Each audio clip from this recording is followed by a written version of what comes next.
Thank you, Mr. Speaker.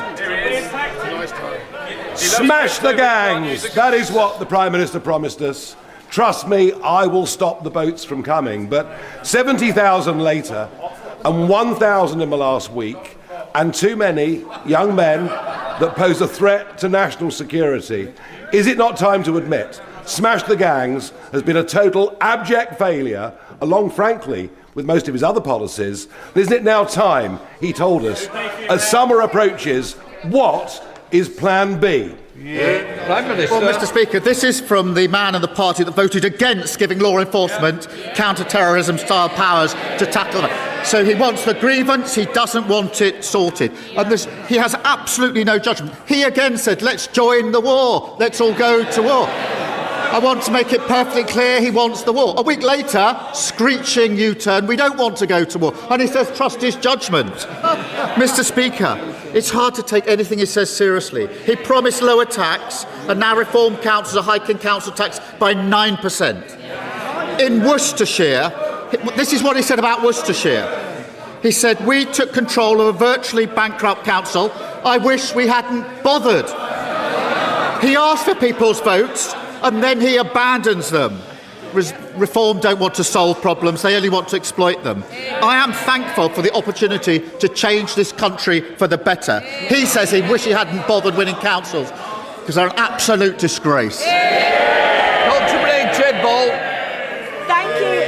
you, Mr. Speaker. Can I thank the Prime Minister for the £35 million of funding announced this week to transform Crucible Theatre and keep the world...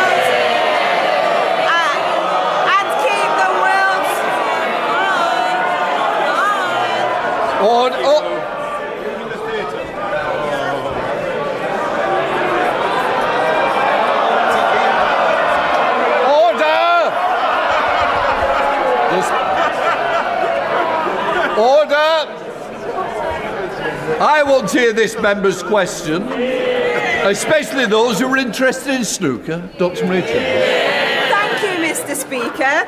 Can I thank the Prime Minister for the £35 million of funding announced this week to transform the Crucible Theatre and keep the World Snooker Championship at the heart of Sheffield? I want my constituents to be able to enjoy this fantastic tournament day and night, travelling by tram train from Stocksbridge to Sheffield via Outerbridge, Warncliffe Side and Deepcar.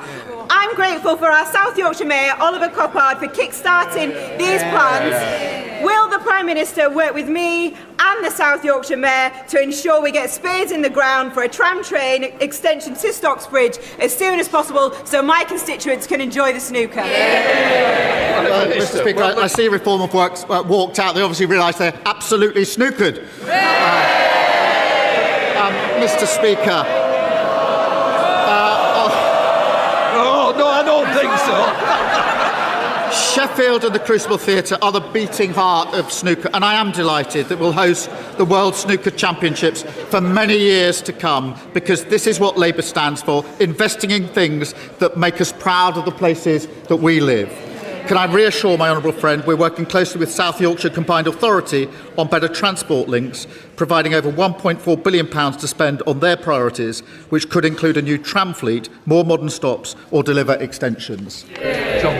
Thank you, Mr. Speaker. Last week I met my constituents Rob and Lizzie at the King's Arms Hotel in Melrose, which we run as part of a family business of 10 hotels across Scotland. They employ over 250 people, but their national insurance bill is going up by £288,000 because of Labour's tax on jobs. We need to get Britain working again, but this government's policies are doing the opposite. Does the Prime Minister understand the damage that he is doing to our economy, and how does he expect businesses like this to survive? Prime Minister. Mr. Speaker, the steps we've taken have been to repair the damage that was done by the previous government. And we took those steps, and the spring statement showed the results of those steps. Inflation coming down, interest rates coming down, and the economy stabilised. I know they don't understand that because they blew up the economy in the first place.